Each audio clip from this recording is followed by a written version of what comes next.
Buckle up for another episode of Ghostfacers, a supernatural rewatch podcast. My name is Richard, and sitting shotgun, as always, is my brother in podcasting, Reed. No, man, it's not in me. I swear to God, it's not in me. No, we need to deal with this now. No, it's not in me. No, man. I can see that. Don't do it. No, it's fine. Let's get this done. No! Let's get into it.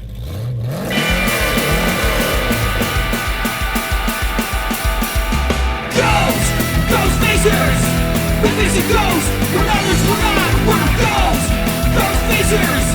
Stay in the kitchen when the kitchen gets hot! Ghostfacers! We're facing nightmare, we're facing dread! Ghostfacers! We're facing faceless, we're facing dead! Welcome to Ghostfacers! Today we're discussing Season 2, Episode 9, Croatoan. Oh, yeah. Croatoan. Yeah. I accidentally was Googled, autocorrected Croatian a lot. Yes.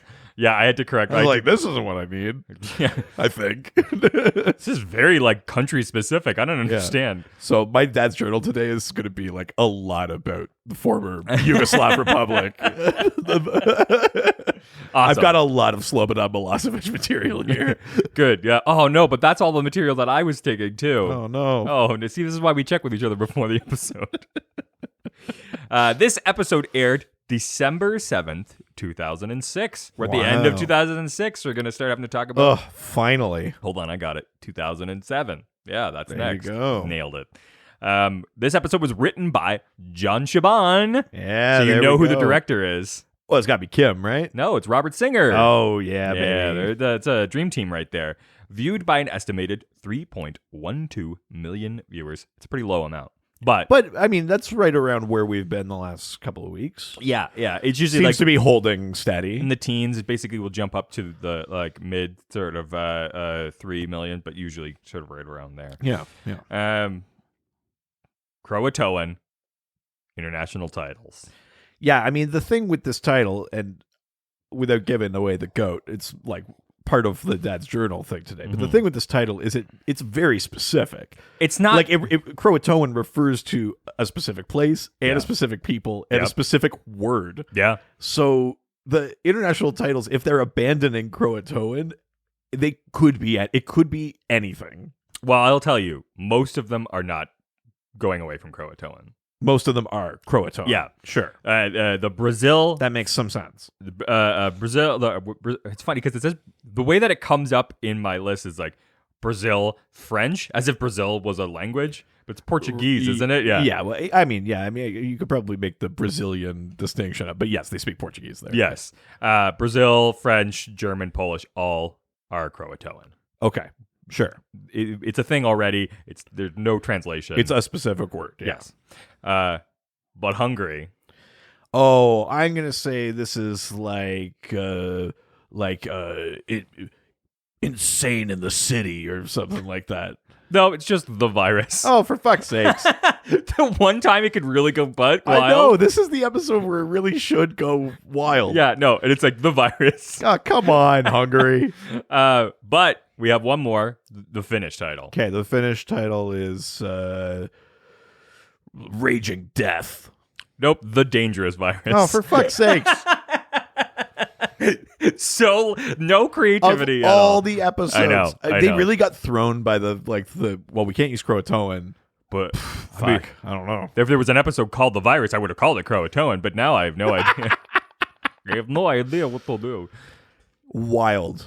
Yeah, it is dangerous virus. So the only ones we had there are just the virus and the dangerous virus, yeah. Well, come on, guys. Right? Yeah, I was really disappointed. I was like, come on. I think this is the most disappointed I've been in international titles. I know. Yeah. I think we should get rid of the segment.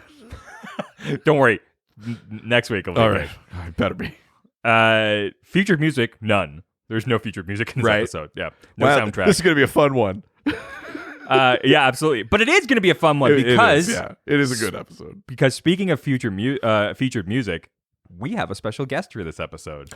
Oh my God! You didn't see it coming, baby. Oh yeah, neither did you. By the look on your face, I know.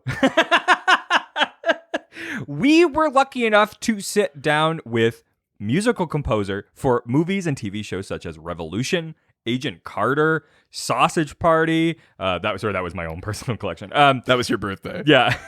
Lost in Space, the newer one, which I love. But most importantly, there's a musical composer for Supernatural the entire time. Yeah. So we usually have a guest sit in with us for an episode. But this man has a very busy schedule. Yeah. And I don't want, and I also didn't want to be like, so this music goes down here. Why does it go down there? Yeah. It gets really exciting here. So we did just like a different format interview. Yeah. That we're gonna cut to right now. Yeah. So with Chris Lennertz. Here we go. Like, how do you get from, I'm assuming that you were sort of like obviously into music and production as a kid, but how do you end up like getting into TV composing specifically, just rather than just like being a typical like musician or like working in that way? Like, how do you make that transition? Yeah, well, I definitely, I sort of fell in love with music early. I think I wrote my first song when I was in 5th grade. But the big, Wow. the big wow, because I played trumpet in the elementary orchestra for a couple of years, and right. and it did nothing was like sparking. Like I definitely liked music, but it was sparking. And then all of a sudden I heard Eddie Van Halen, and I was like, oh my god, I gotta do that. Oh, that makes and sense. I was like, I need one of those. So I saved up my money when I guess it was like 1984 when like Hot for Teacher and stuff came out. And, and I was living in Pennsylvania, so there was nothing like, rock guitar was it. So, Right. So I bought a Sears guitar and learned how to play Eruption really slow, and then tried to get faster. And, but then as I got through, middle school and high school, I did a lot of different, I was in musicals, and I was in the choir, and I was taking theory classes, and then I started to branch out and was in jazz band and started to really get into like jazz guitar, and I sort of expanded. I was still playing in like metal bands on the weekend, but I was like getting really into like Pat Metheny and I'm really starting to figure out like I see the like Van Halen, the jazz musicians, I'm starting to really see where these begin. I mean, if that's not creating a composer, I don't know what is. Yeah. Yeah, well, but it's true. It's exactly what you're talking about. So I came out to California and went to USC for college. And even when I got here, I was still sort of on track to be a guitar major and wanted to be, play on records and write songs and do that kind of stuff. And it was sophomore year in college where it was always frustrating to me because I was in all these different things, and I loved, I liked Metallica as much as I liked the Beatles, as much as I liked, Chick Corea and Miles Davis. So I was in it, and it was not, it's not cool for a metal band guy to be on stage doing Hello Dolly, and it's not cool for it's just not, and it's also not cool for like the theater person to be playing like, Metallica on the weekend. Yeah. It's not, they don't really mix that well. And I managed to get into a recording session sophomore year, and it was Henry Mancini. Wow, and he was doing, he was actually doing the 1990s Tom and Jerry movie. And he rewrote a bunch of cues and for the producers, and took a piece of music that was like a chase piece that was originally like a big band cue, and he turned it into like a classical thing, or it was vice versa. But all of a sudden I watched him do that during the day, and then I watched him conducting the orchestra, and I kind of said, wait a second, this is it was a real big moment for me, because I went, well, here's a job where someone's supposed to be able to do every different kind of music at the drop of a hat and be able to switch styles. And so I really, at that point, I was like, wait a second. And I was always I grew up in the 80s, so I was a huge John Williams fan, and I had family in Boston, and I used to go to the Boston Pops and watch him do ET and Raiders and stuff. So I always loved film music, but it just sort of like, it was like a big aha moment of like, okay, this is the one place I can go to do music professionally where they actually want me to write like polka one day and hip hop the next. Right. And so that really, to me, it was like, great, I don't have to pick which kind I like best anymore. And so that led me, and I literally changed my major the next day to film composition. Right. Wow. And that was it. It feels too like, you mentioned you were taking theory classes and stuff like that. You were in school for music, but there is kind of like a leap between the level of theory as just a musician yourself, and then leaping to composing for different styles, Right. for different, to arrange for all those different possible combinations of instruments and things like that. How did you like? Did you like register that was like a sort of change of mindset, or was that something that just came real easy for you when you kind of made that shift? I mean, it was definitely a process. I switched sophomore year. I changed my major, and I still had, 2.5 years of school as a composition major to go through and study a lot of that stuff. And SE, I happened to already be at a university that had one of the best film scoring programs. That was super lucky. Right. It also had a great guitar program, but that all made sense. But yeah, once I started getting into film composition, I started to really figure out, okay, well, now this is all the other stuff I need to learn. I need to learn how to conduct. I need to learn how to orchestrate. And so I definitely had already had my theory. So I was halfway there-ish, but then I kept going and yeah, it became super clear once I made that jump that that's what I want to do. And I'm actually better at it. The good news was I really wanted to be a prodigy guitar player, and I wasn't. I was like, there was 12 of us in the guitar. Yeah, there's 12 of us in the guitar program, and there were like 3 people who literally just didn't have to practice, and they were already a billion times better than the other 9 of us. Right. And the other 9 of us practiced all day long, and I was like, that's not, my head is at a place where I do much better looking at a score page and writing something out, and then let someone who's a prodigy play it. And that's always been a big part of it. And then the other thing is that I always love telling stories, and that's really what led to being a film composer. Is, I was in theater and I was in plays, and I loved and I was a movie fanatic, with everything from Back to the Future and E.T. and all. Like, I grew up with that stuff, so I loved movies. Right. So here was my way to take what I was good at and be a part of like a movie making team, which was pretty awesome. Wow, that's it's funny. I'm actually seeing a lot of parallels. I mean, because of course I have to make it up myself. So I think I had a very similar path, which was that I sort of, early on, I was an artist, but I realized that I was never like an incredible artist. Like, I could never find the medium where I felt like I was better than somebody else at it. And so I shifted to like graphic design, and then eventually I'm now a creative director for a marketing agency. And nice. I think for me, a lot of that path is that I like the storytelling piece of it, right? Which is like, you find a client, you find a way to tell their story in a visual tense. And then what I do is I pass it off to like my senior designers, my art directors, and get them to like, who are better illustrators than me, or they're like better at layout or something like that. And then they sort of, I'm able to convey what the story I want to tell is, but they are able to do it in a way that I can't with my own hands do it. And I see that like, it's almost like composing, where you're going like, okay, this is exactly how I want the pieces to go, and then I get people to actually create that thing for me, but it's all my vision, it's all the story that I'm trying to tell.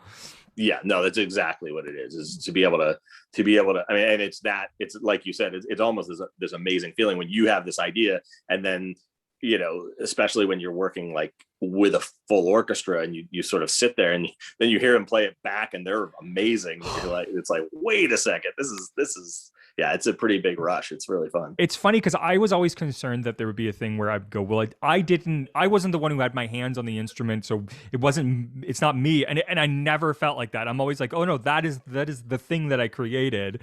And we sort of did this together, but at the end of the day, it's just still my idea. And yeah, because I would always wonder if you were the ones like putting your hands on the guitars and things like that, like, does it feel like it's still yours? But I bet it does. Yeah, it feels like it's still mine. But the good news about it, and as I've gotten even further along in my career and been able to like collaborate with a bunch of amazing musicians on, specifically on Supernatural, we've got from the very beginning, we've had like cello and woodwinds have sort of been our 2 big feature instruments, and I got to bring in, my favorite, especially my like favorite rock cellist, Cameron Stone, specifically, and Chris Bleth playing woodwinds. And so I could actually write for them because I knew what he could do, and I knew what Chris could do too. And it becomes more like actually when I was 17 and playing in a band, and I was sitting in someone's Right. room bouncing ideas off people, going, oh wait, and you point to the drummer and be like, hey, do this, and you'd sort of like do it, and then they would do it, but you couldn't really do it because I don't play drums really. So do the blast it's beat. almost Do like, the blast beat. yeah, but it's kind of like it's a little like being in a band that's awesome. when you're working with musicians that you know what their skill set is, Right. and you know how much creativity they can bring to it. So you sort of like you mold it together in terms of technique and things like that, which is really cool. So then on the note of Supernatural then, and having those kind of almost like kind of jam sessions to create stuff, what would like a typical process look like working on Supernatural? Are you turning over new music for every single episode? Do you kind of just come up with like the big themes, and then as the season goes on, they work them in? Like, how involved are you? At what stages are you kind of in the mix? Because the music's a big part of it. It's part of the storytelling. Absolutely. Well, I mean, it really evolved over 15 years. Yeah. Because I mean, the first 5 years, of the show, especially when Crippy was on the show, daily, it was very much every piece of music every week was being done and turned in and massaged and to fit the cuts, and it was very much like a weekly show. But when you get into a show that lasts 10-15 years, then it evolved and became more of a, like you said, more of a theme and variations kind of situation, except when obviously when new characters were introduced and new concepts, there would be new themes or new sounds for those particular things that would have to be new. But in general, a lot of the brothers guitar theme stayed the same, and there was just variation on that. And because I was also doing more movies, and then Kripke went on to do Revolution and brought me with him, and then now The Boys and brought me with him. I've got multiple shows going on, so I've built a team along the way, and most over the past probably at least 5 to 8 years, I've had a team working with me who have been writing music based on our original sound, based on original themes, developing, and it's been and they're my dear friends and partners at the studio. And so it's almost like a production team. Is that sort of the idea, is that you have basically the last 5+ years especially has been all of us working to get the stuff together, because partly because I've been doing Eric's other shows and things like, but also because there's a sound for Supernatural that by the time we got past season 3, for example, Jay and I, we were very much in contact at the beginning, the first year or two, to make sure we knew what we're both doing, being that there was 2 flip-flopping composers where we were alternating episodes, and we became dear friends. And he would be like, oh, and I'd see a show that Jay did, and there'd be like this great guitar thing. I'd be like, oh my god, where'd you get me? Or the great woodwind. I'd be like, he's like, oh, you got to call this guy and he'll bring this instrument, or he'll do this thing. So we started sharing that kind of stuff. And if there was a scene that I think there was a one of the antagonists, I can't remember, in like the mid, the first 10 years, Jay had written a great motive for, and Bob Singer, our producer, said, oh, I like what Jay did last week when we introduced this guy. Okay, well, great. So Jay sends me his stuff, and I'm like, all right, well, we'll use that from now on. So there was a lot of sharing in that way. And so originally it was just Jay and I. And then I think as we went along and got to the point where, like, all right, well, there's a lot of this show that we already kind of know what it needs to be. And we won't say it like writes itself, but when there's emotional moments between Sam and Dean, there is a sound that by the time we got to year 3, there was that sound. So the question is, how do you tailor that theme or that harmonic world to the particular situation that they're in? And so you're grabbing basically like so we had it. This episode's going to come out before then, but we did an episode with Ivan Hayden and the VFX supervisor, and he talks about sort of like you start developing this like repertoire and this archive of tools that you use, right? And so it's like anytime there's like the demon, like you have this specific thing, and so you can put in like, okay, I know that this is sort of the way that these characters move in, but then as you get sort of new characters in, you're creating new things, and it gives you the sort of this library of stuff, right? Yeah, and honestly, I mean, that's the thing that's crazy is, there's very seldom was there less than 30 minutes of music in an episode of Supernatural. Often there was closer to 40. Wow. And there were 300 and whatever 47 episodes. And so if you like literally do, I mean, it's you could probably go back to back, and it's probably I don't know, it was every 200 couple hundred hours of music between Jay and I and everybody else. So it's a ton of stuff. So there got to be a definitive language, and then there got to be also, like you said, a big library. So if for some reason there was a piece where we hadn't scored it when we first spotted the episode, and Bob or Phil Segrisha or somebody wanted, oh, you know what, we should have a little piece of music there. There was already so much music that we would be able to choose a piece and put it in there and craft it and edit it to be right for the scene. I mean, you already mentioned, having heard like a cool guitar thing for an antagonist, but are there a couple of like pieces or sort of themes or motives that stand out for you? Things that you're really proud of, that you were like, man, like really nailed this character or this kind of story beat, like in terms of the music you created? Oh yeah, I mean, I think I still really feel like I think the opening piano stuff from the pilot, where where Dad was going into Mom's room, and like that stuff that would come back throughout the show was really cool and haunting. And then I think there's the moment, I think it's the end of season 2 where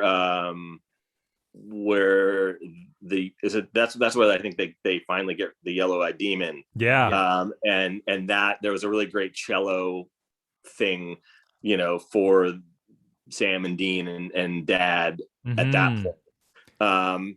And then the other stuff that I've loved, and I know Jay's loved it too, that we've had so much fun with, are all like the fun little one-off episodes where we get to, we had the Scooby-Doo episode, which was awesome. We had Time After Time, which was like a 30s jazz thing. Yes. And then, and the musical episode 200 was awesome. Like we got to write musical songs, which was great.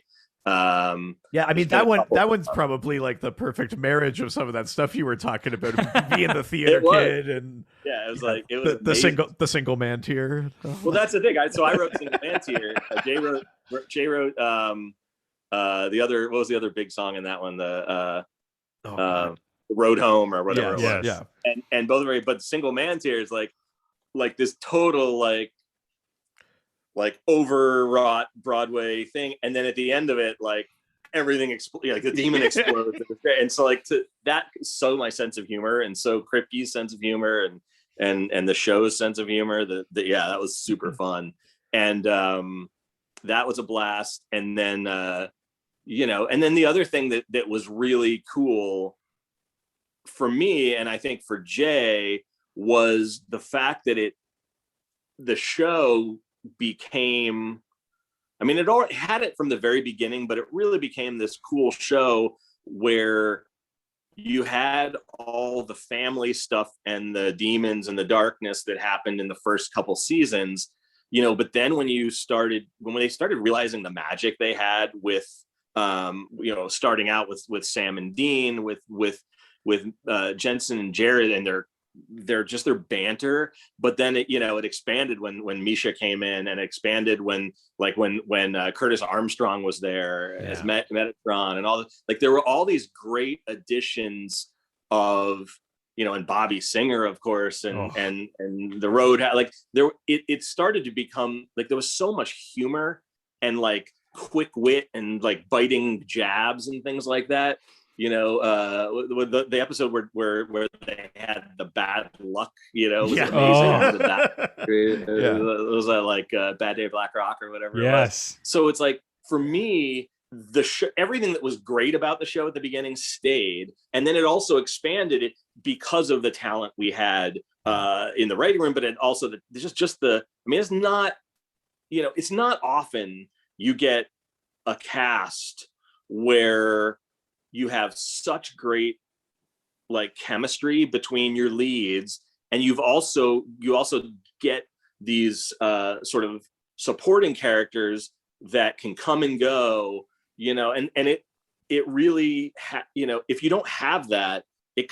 nothing else matters. Like, the show will never last that long. Right. And the reason that shows like Cheers or MASH or those kind of shows, the reason those lasted beyond I mean, there are good concepts and there are great teams, but like, if that chemistry between Alan Alda and, I mean, they literally switched out major characters, and it didn't matter because they kept bringing in people that had that same chemistry or a new equally as good chemistry. And that's really what Sam and Dean had to begin with. But then you added in, Jim Beaver, and you added in,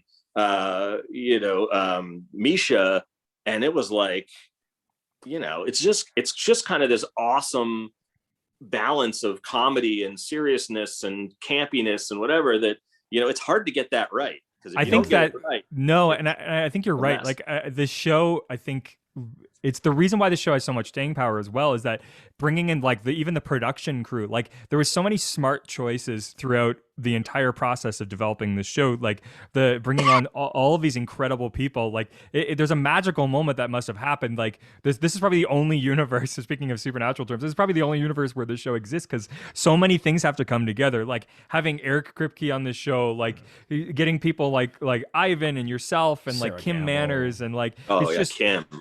Like unbelievable people that have to all come together at the same time to be able to make this show. Because I mean, like one of the questions I wanted to really ask you was, when you sort of get brought onto a show and there is no sort of musical palette yet, what's the process for sort of creating what that sort of tonality is going to be for the show? Because like I'm guessing maybe with Supernatural they already had the idea for the classic rock and stuff, so that maybe was like a seed. But how do you develop sort of what the tonality for an entire show is going to be?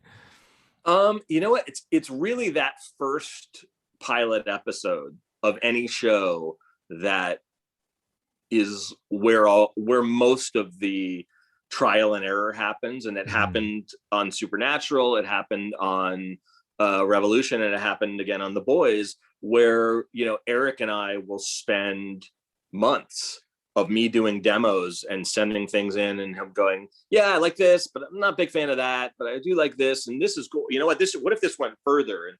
And ooh, you know what? This is maybe too much, but I like the kernel of this, and bring it down, and we'll do themes and we'll do variations, and I'll play him a lot of stuff. And it happened absolutely with Supernatural and that pilot. We would figure out like, how much rock is too much rock, and where does classic rock lean too far over into, when do you flip over into 80s metal and it's not cool anymore for our characters, and the same thing happened on The Boys, where it's like, all right, well, there's British punk that we're kind of using for a lot of the Butcher moments, but like British punk, 70s British punk is one thing, but like if all of a sudden you go a little too modern, all of a sudden it becomes Green Day or Blink-182, and that's completely wrong and absolutely not going to work, because it has to be the grittiness of whatever. And so a lot of that is just sort of me trying, and then Eric sending stuff back and being like this, don't like that. And then usually as you get into a couple seasons of a show, you've gotten to the point where you've done sad, you've done heartbroken, you've done scary, you've done aggressive. So then you develop this shorthand, and especially when it's something like my relationship with Eric, which is literally from college now, almost 30 years in the making. We've known each other like 27 years, I think, wow. Which is insane.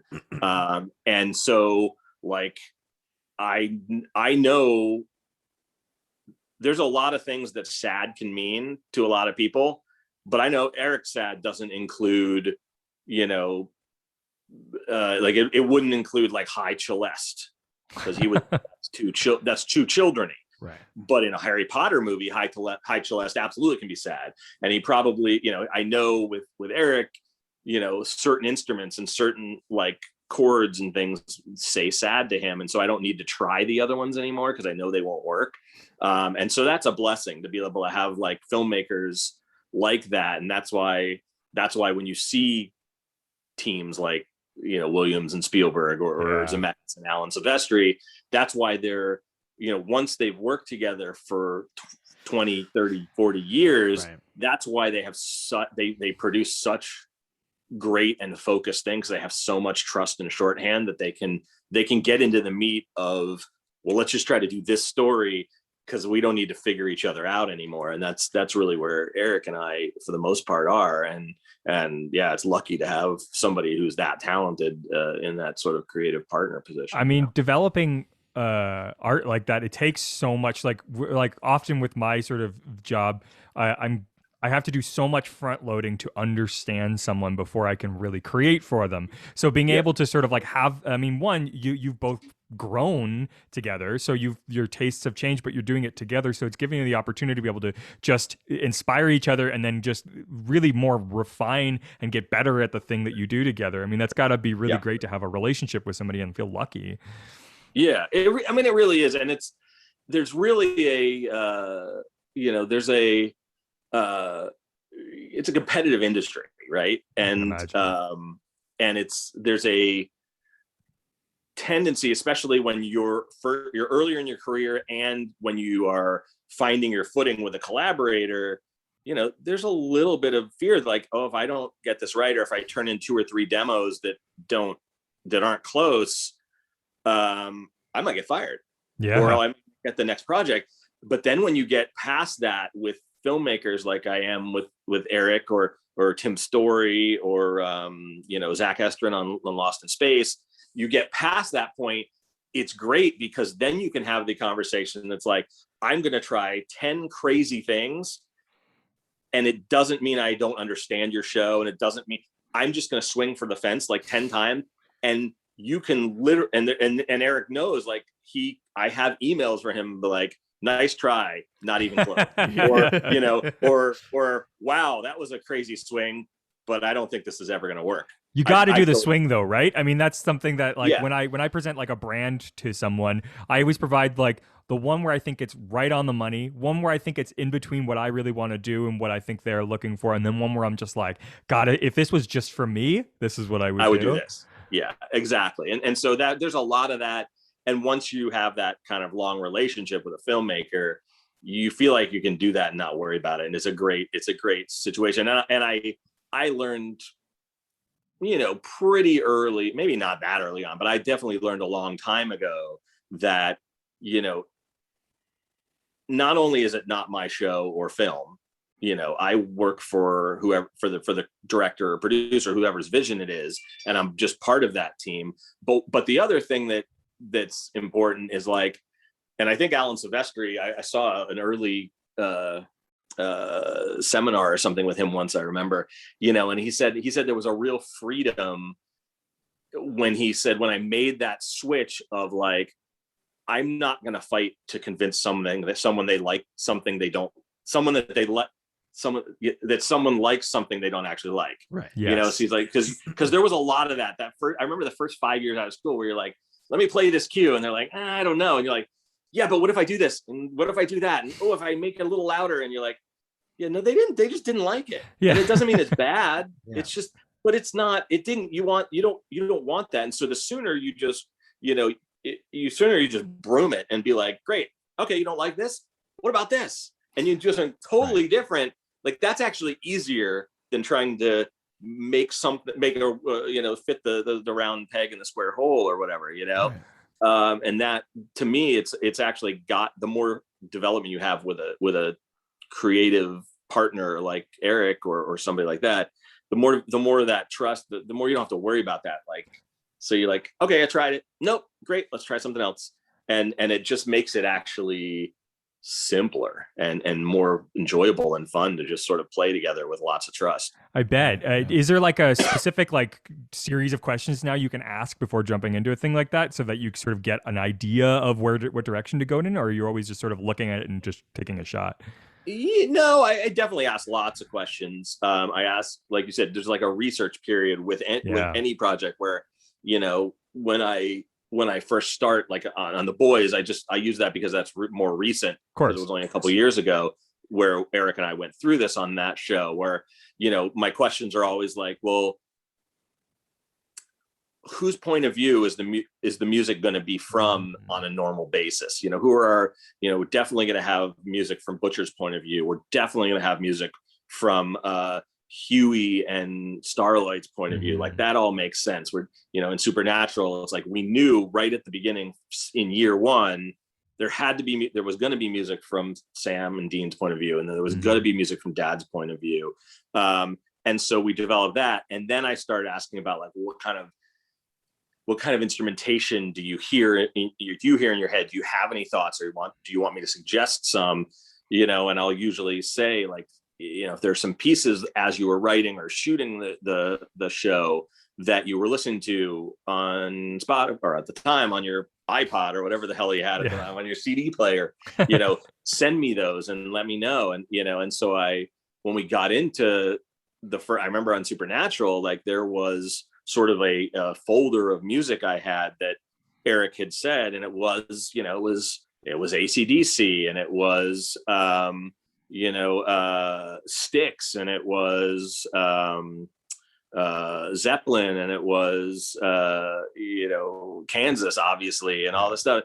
And it was that, but it also had on there was Poltergeist, and there was, you know, Jerry Goldsmith, and there was forget what some of the others that were in there. There was there's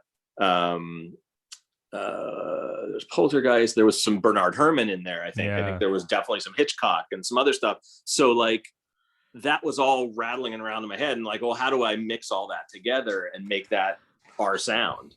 It's funny when you think about that. I mean, it really is a combination of those things, right? Like when I start like picturing just the sound in my head for the show, it is sort of like that inspiration from like classic sort of like 70s horror, a lot of those like isolated strings, things like that. But then like, and then those switch moments to sort of like that 70s classic rock. Like it is in a period, but at the same point, like there's these two very like different directions that you have to go and somehow balance the two, but they actually work together really nicely. I wonder if do you look back on your time, your era on Supernatural, and say like, this is the thing that now I bring to like a future project, like a particular lesson learned, or like a method of working or collaborating, or anything like that? Is there something like specific that stands out to you that you were like, wow, I really had to like figure this out from the ground up on Supernatural, but now I have this tool? Oh yeah, no, I think the thing that was the best tool with Supernatural was like the timing of tension and jump scares and horror, because that was really the big thing that you know, Eric and I did a lot of trial and error in that first couple years, where it's like, all right, is it scarier if the music builds up and stops right before the demon jumps out? Or is it scarier if the music builds up, drops down, stops, and then Dean steps on the floor and the floor creaks with no music? Right. And then the demon jumps out, and then you come in with really big action music after that. And a lot of times it was that, actually. But our first instinct was like, all right, let's build up all the way to the scare. And there was a lot of times where Eric's like, yeah, you know what? It actually takes the wind out of it, because you know the scare's coming. And yeah, it's heightening tension, but it's predictable. The best thing is to like make you feel like, oh, the scares, we thought there was gonna be a scare, but there's not. We used to call it here's your underground. We had a bunch of great underground Supernatural terms that now we can talk about everything. But there's a term called schmuck bait. Is what we always do. And and I think Phil Segresha might have been the guy who came up with that first, but we still use that word schmuck bait all the time, even on the boys, because of that. And it's like, and that was what it was. It was like, it was that idea of like, okay, here comes a scare, here comes a scare, here comes the answer. We fooled you. There's really no scare. Bah! And then you're like, and it's like, and it was all this schmuck bait stuff, which we really kind of learned early on that for a show like Supernatural, that was really effective, and I still use it on a bunch of things now. Wow, that's so cool. Chris, thank you so much for doing this and giving us a minute of your time today. You've got so much cool stuff going on. Is there anything you want to currently promote, and is there anywhere people can find you online? Ooh, all of the above, sure. Well, we'll start with the find me online stuff. It's easy. So yeah, definitely you can find me on all socials. I'm on Twitter, not all of them, I guess, but I'm on Twitter and Instagram and Facebook, not as much as I used to be. It's not on TikTok. No. You know what? I'm not perfectly on TikTok. My daughter's on TikTok, and I do have I am writing a musical. What? Yes, wow. I'm writing a musical that came out of that's actually coming out of the pandemic. That started as a charity song project called Be Apart. It's hashtag Be Apart, all one word. That's sort of based, and it's all based on real news stories that I found. Wow. In the musical, and so that's being developed right now, and that does have a TikTok page. Yes. And also it's part of, you can find that on my YouTube channel. I have a YouTube channel that has a lot of that stuff on it, and it's really been fun to do that during lockdown. And then I just started 2 weeks ago on season 3 of Lost in Space. So I can't wait. I love that show. Yeah, it's super fun, and that's great. So we have our first sessions most likely remote, but we're recording in Nashville again, which is where we did last year. And that starts in a couple months. And so I'm working on that. And that'll take me through until the end of the summer. And then by the end of the summer, we'll be on season 3 of The Boys, which they're shooting right now. And I've already written a couple of songs for. Yeah. So yeah, we had a lot of fun. We did 2 songs last year. We did a song that actually I was in episode 6 rapping. If anyone saw that, it was really, really bad. But it was rap. And then we had Jesse Usher, who plays A-Train, ended up doing the one for the record, which was part of the plan, and he's good. Thank goodness. Jesse's awesome. And then we had a song that was in the first show last year at Translucent's funeral that Erin Moriarty sang, called "Never Truly Vanish," but which is really fun. And that was like a hilarious little sequence where they, like a funeral for an invisible guy, which was great.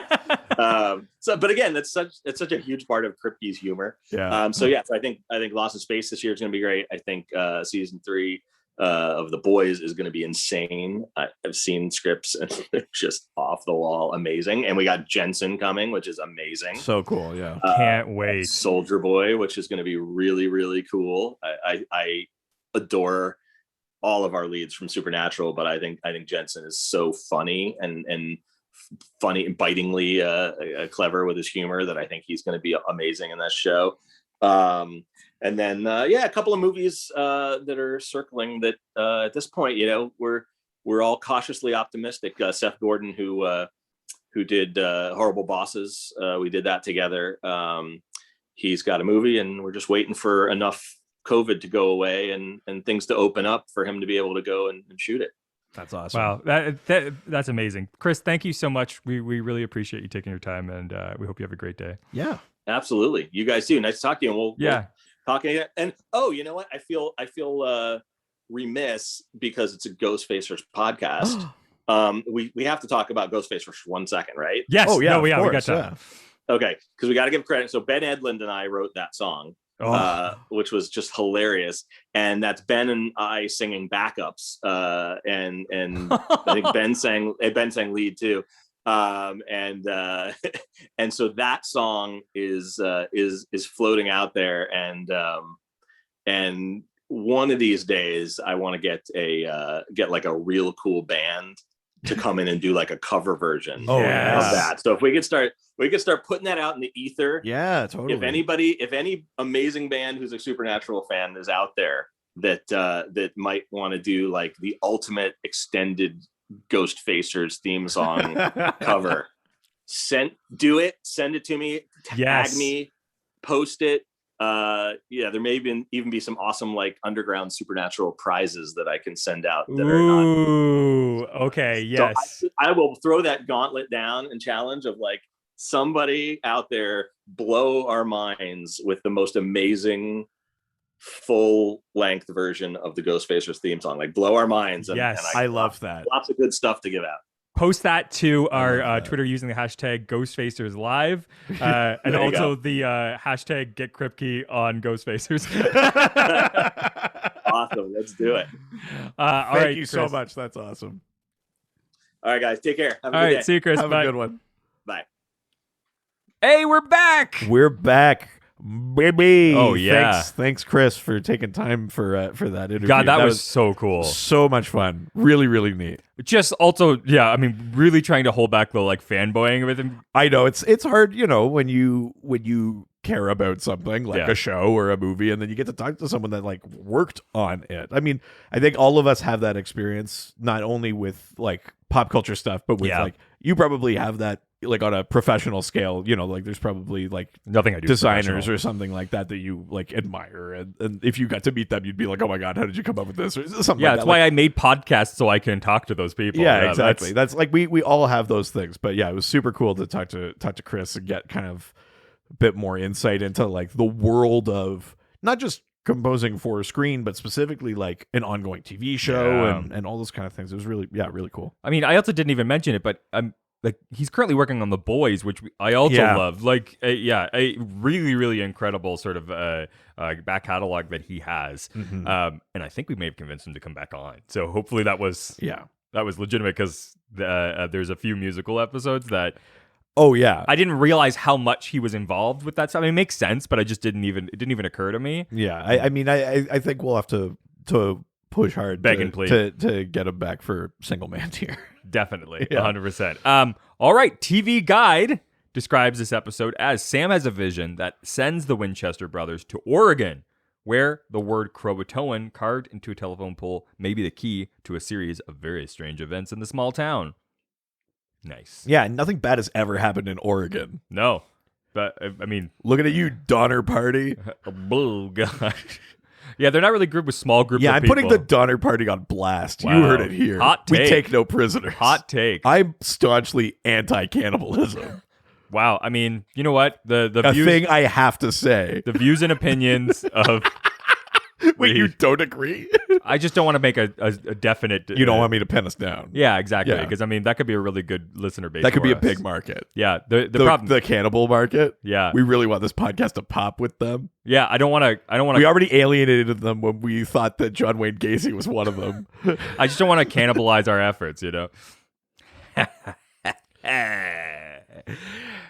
But before we get into our thoughts on today's episode, let's open up Dad's Journal and learn about some of the real-world lore on today's monster. Yeah, let's open up Daddy's Journal. Daddy's Diary. What is he going to say? It's Wednesday. What did happen on Wednesday? Oh, no, there's a tiny little lock on it. I can't get inside. Rip the lock off. Oh, my God. God, I love when you just take charge.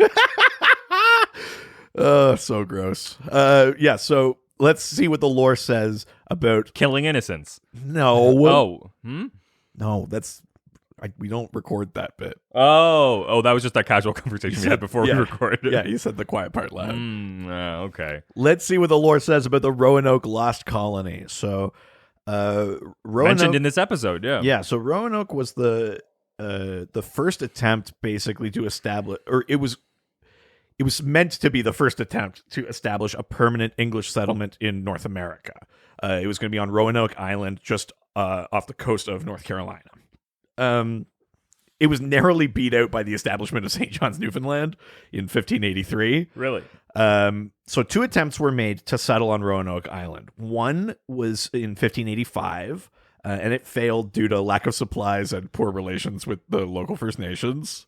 That's never happened before. If you can imagine. Yeah. And then the local First Nation was also called like the Croatoan tribe. Oh, okay. It's kind of where the word Croatoan possibly comes from. And the second attempt to settle on Roanoke Island was in 1587. So the 1587 Roanoke colony was established kind of like as a side mission. Really? The main objective of the expedition was to settle in Chesapeake Bay. John White is the guy that sort of led the expedition. He reestablished the colony on Roanoke Island, and he was forced to return to England. And then because of the Anglo-Spanish War, he was like prevented from returning to Roanoke until about like 1590. So he was gone for years. And when he came back, White found the colony fortified but abandoned. So, like, not destroyed, just fortified but abandoned, with the word Croatoan carved into the fortifications and CRO carved into the surrounding trees. And among the missing colonists were White's wife, child, and grandchild, who coincidentally was the first English child born in the Americas. Whoa. They were all gone. And the crazy thing about this is that they don't really know what happened. Wow. So White believed that the message may have meant that they relocated to nearby Croatoan Island or Croatan Island, but he wasn't able to follow up on that and figure it out. Because he just was like, meh. Well, because they were still fighting the Spanish, because they were trying to like still set up like. Yeah, but it's just a nearby island. This is Who could be bothered? I wasn't there, but it was a different time, I guess. Oh, wow. It was only his wife and 2 generations of his progeny. Yeah. Oh, God. But it's over there. I'm not going to. Who could be bothered? But we already came here. That's a whole other place. So, the true fate of the about 120 colonists is basically unknown. Some reports assume that the colonists assimilated with nearby First Nations, such as the Hatteras, which are also like the Croatan. Well, that's a really nice way to think about what happened. Yeah. Well, but I mean, the assumption is no, not that they assimilated, but that they were assimilated. That they were like, we are at the mercy of like this new world. We cannot survive here. We will do anything. Oh, I thought not to die.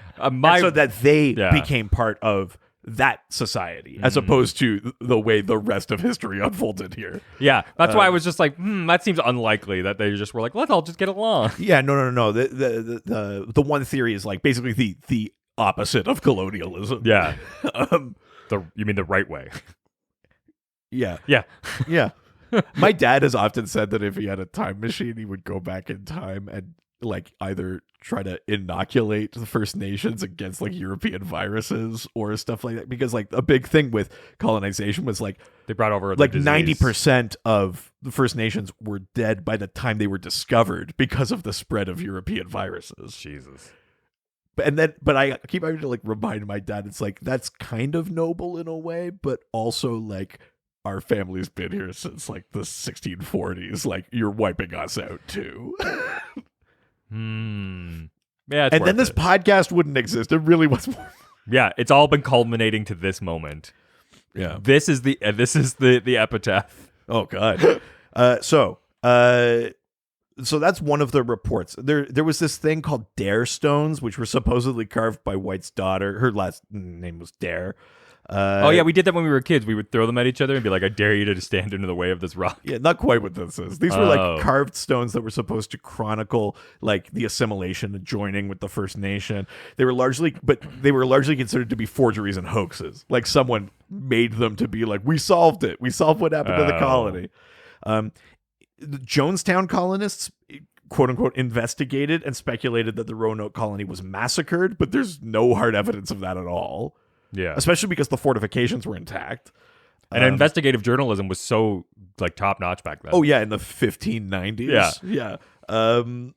Other theories include a Spanish attack, or the fact, or maybe that the colonists attempted to return to England and didn't make it. All sorts of things. But all of this has like basically just spurred on like the mystery in popular culture. So because it never got solved, they've never figured it out. Yeah.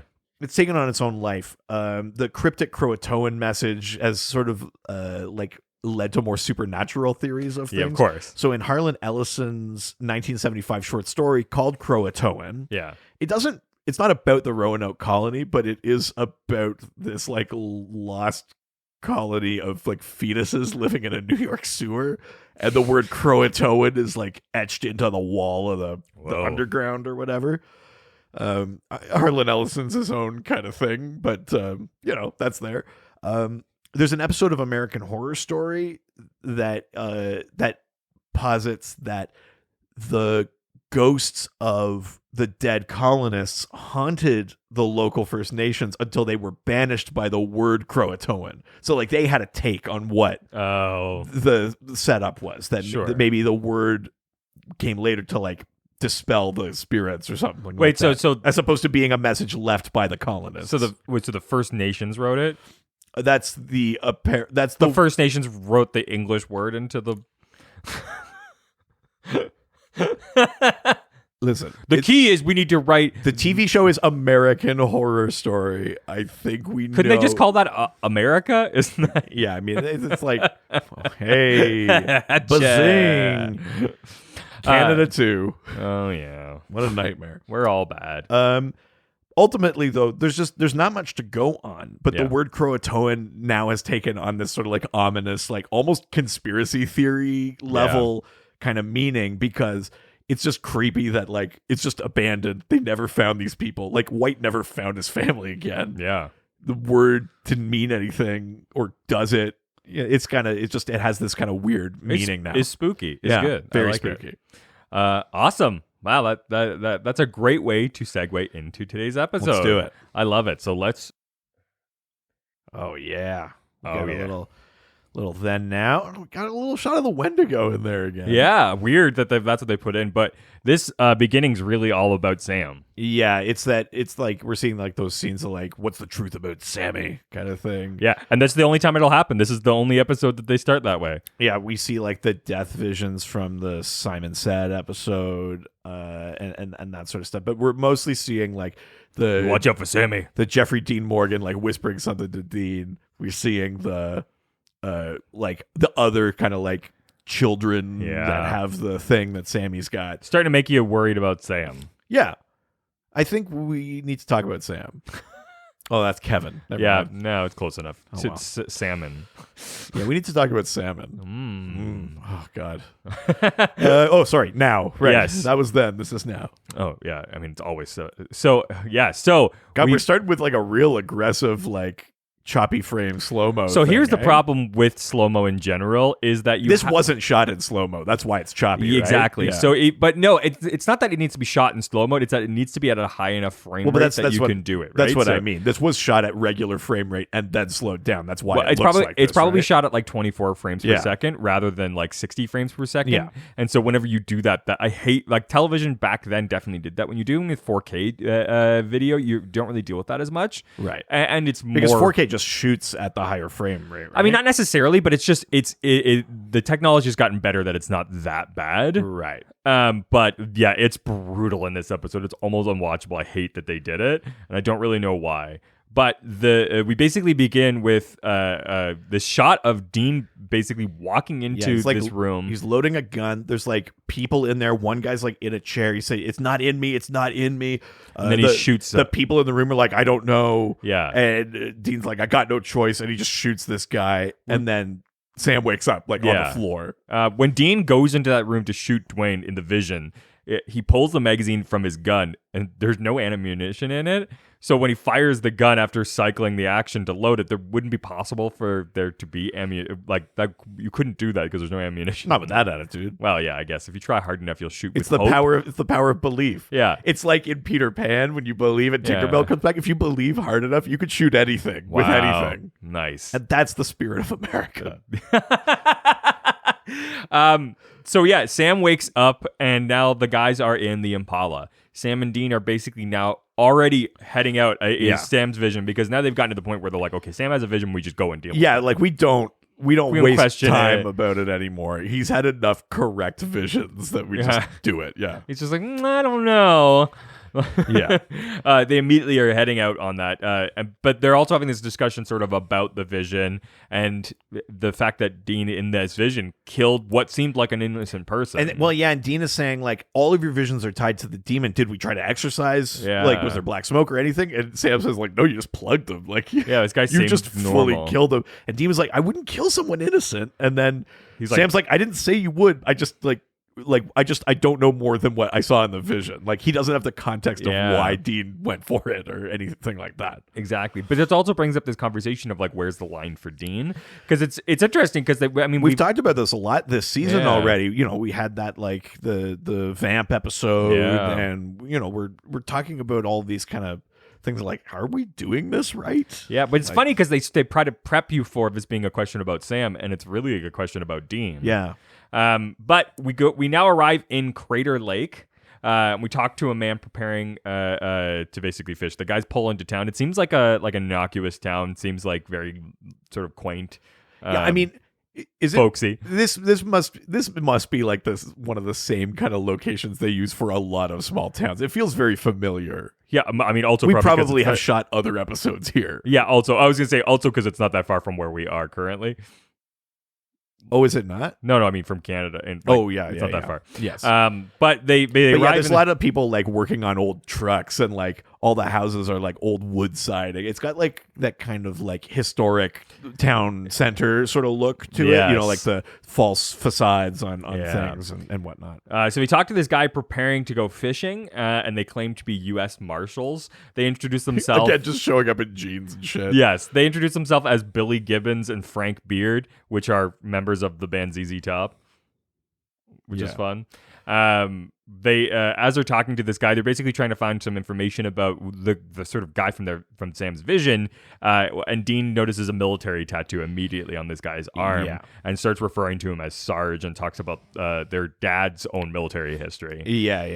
And the guy basically points them to the parents' house because it's actually like a kid sort of. I think he's like late teens, early 20s. Yeah, exactly. They go, he's got his parents are up there. Am I mistaken? Like Sam kind of has like a little quick vision flash of this guy because that guy was in the room in the first vision. Exactly, so, right? They're starting to put stuff together, and then they're walking, and Sam sees the word Croatoan carved into a telephone pole. Yeah, and Sam is immediately like, uh-oh. And Dean is kind of like, and Sam's like, Roanoke, Lost Colony. Did you pay any attention to history class? And Dean's like, yeah. What's interesting, though, is that in this conversation, Sam says that the colony disappeared overnight. But as we already talked about, it was actually 3 years the guy was gone. So...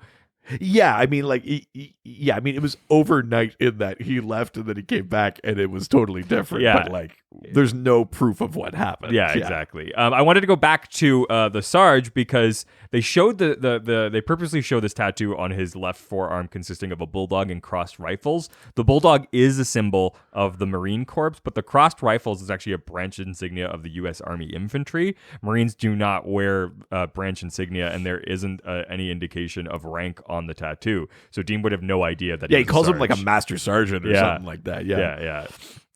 Which is interesting. But so they also notice after seeing this word Croatoan that there's no reception in the town because they're like, maybe we should call Bobby and Ellen. Like this seems bigger than just us being here. So they head to they try to use their cell phones. There's no reception. I love that cell phone, like the slide one that Dean's got. Like it's not a flip, but it's the one that's an upgrade too from season 1. We had flip phones, right?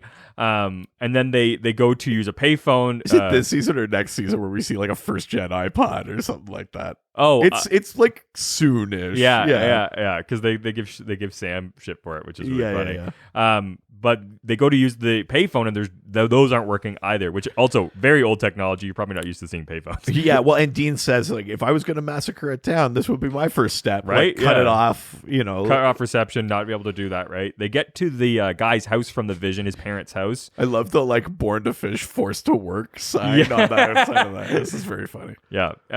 And they find not the guy from the vision, but his brother, who's sort of being kind of weird. He's being super casual.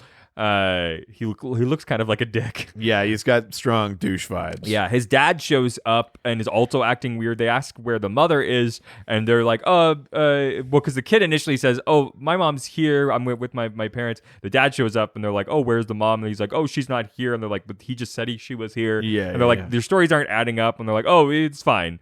And as they sort of walk away, Dean makes a comment that like this family is a little too Stepford, which he's referring to the thriller The Stepford Wives from 1975, wherein husbands in the town of Stepford kill their wives and replace them with robots who fulfill their husband's every wish. Yikes. Yeah, but they're definitely being creepy. Even Dean says that was kind of creepy. Yeah. They clearly like are. What's cool actually is so that actor who plays his brother and then the guy from the actual Visions, they actually play brothers in Smallville as well in season 4. Oh, that's funny. But they aren't related? No. Shit. In the episode Crypto from season 4, also Jensen appears in that episode as well. So they've already been in a that's hilarious. In a thing before. So Sam and Dean walk around the outside of the house because they're like, that's too creepy. They peek in the window and they see the mom is tied up in the kitchen. The dad cuts the son's arm and he's like bleeding onto her. I think she's got like a wound or whatever, so he's like bleeding into her wound. So clearly there's like this Sam shoots one of them. They kick their way in basically, and everybody runs away. But they're able to at least save the mom now, which is good, I think. But they're going to have to bring her to a medical facility. So the guys drive out of the situation and drive it sort of, I don't know if this is a hospital or like a doctor's office. But because they can't call the cops because there's no service. Yeah, exactly. So they have to just go to a place to help her. It looks like it's like a small town. Like they don't have a hospital. They just have like a medical center kind of thing, right? Yeah. It's that's sort of in between. That's sort of the vibe, at least. Have you these like coffee vending machines? Have you ever actually seen one or used one? Yeah, there's one at the Canada Game Center. Really? Yeah, I've never ever used one in my life. It's terrible coffee, but there is one there. But they immediately get help for her. Yeah. But then Dean comes in behind, and he's also got someone that he's holding. Yeah. And they're like, "Oh, is this guy injured?" And he's like, "Well, yeah, but he's oh yeah, that's right, because Dean shoots him." Yeah. So he's like, he did the attack thing, and then he got himself shot, which is crazy. Because I mean, it looked like a fatal wound that he had given him. Yeah, and then Dean's like, "I'm a U.S. Marshal. I'd show you my badge," but he's like carrying this corpse, and so he brings the corpse in too. So now they're talking to the mom, and she says that her husband and son like were fine, and then out of nowhere they suddenly changed and had the devil in them. Yeah, and they like beat her and tied her up, but then basically up to what we saw through the window with Sam and Dean. Yeah, exactly. But you're already starting to realize that they're asking like, is there any chemical dependency? Like, is there drug use? Like, where is this coming from? Right? And they're just like, they were nothing. Like there was no reason for them to act this way. But it's interesting because the specific devil in them definitely piques the interest of the guys, right? Yeah, and I mean, Dean is like goes to say like we got to talk because like they know between the town being kind of cut off, the word Croatoan, something's going on supernatural, right? They're like maybe it's demons. Like could they possess this many people? Yeah, well, and Dean's like, it would be one way to wipe out a town. You could take it from the inside. And then Sam's like, but we didn't see smoke or any of the other kind of usual stuff. Like, this is different. Something else is happening here. Yeah, exactly. Right. I think at this point, I think Dean's ready to just start shooting. Well, yeah. And Dean's like, if you had killed the kid, this would be over. Yeah. And then Sam's like, I'm sorry. I hesitated. He's a kid. And again, we're coming into this like, do you just shoot first, ask questions later? Do you do the thing that is easy and maybe quote unquote solves it? Or do you like do it the tougher, messier, more morally right way? So right here, Dr. Lee tells the brothers that the next town over is Sidewinder because they're like, maybe you can go somewhere else and get reception. Yeah. But Sidewinder is a reference to the town with the same name used in, of course, The Shining. Oh, of course. Yeah, where the Overlook Hotel is. Got to get a Shining reference. There's actually a bunch of Shining references in this, as there always is. Does The Shining take place in Oregon? maybe, or they're just calling it Sidewinder They're just- as a reference. I don't know if It's not meant to be the town. Yeah. No, I don't think so. But Dean decides that he's going to try to get out of town to get some help. Yeah, and then there's this like car stopped in the road. There's like a hole through the windshield. The person in front, Someone like, clearly was like murdered in Yeah. there. There's blood all over. but the car's not like off the road. It's like in the middle. Exactly. Dean gets his sawed-off shotgun and gets Yeah. out of the car. He walks up to this deserted, bloody car. The bass line and the background music is actually super reminiscent of Oh the yeah, there's like a Thing. creepy, empty like kid carrier and stuff. There's blood all over, but no one's in the car. Yeah, exactly. It's definitely like super abandoned. He finds a knife on the ground that's covered in blood, Yeah.